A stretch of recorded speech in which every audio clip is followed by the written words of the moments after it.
మీకు దొరకని దోషం పోవాలి అంటే ఒక్క నంది అభిషేకానికే పోతుంది. అది ఎప్పుడో తెలుసా, ఎప్పుడు పడితే అప్పుడు చేయడానికి వీల్లేదు.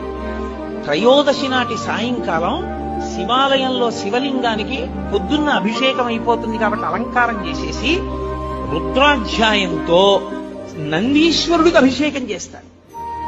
అభిషేకం చేసి నంది మూర్తినంతటినీ కడిగి అలంకారం చేసి చందనం బొట్టి బొట్టు పెట్టి నందీశ్వరుడికి శివలింగానికి ఏకకాలంలో హారతిచ్చితే సమస్త దోషం.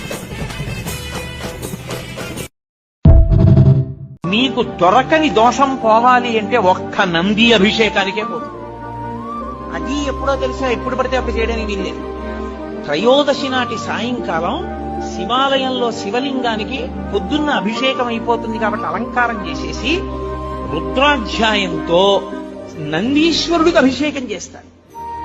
అభిషేకం చేసి నంది మూర్తినంతటినీ కడిగి అలంకారం చేసి చందనం బొట్టి బొట్టు పెట్టి నందీశ్వరుడికి శివలింగానికి ఏకకాలంలో హారతిచ్చితే సమస్త దోషం.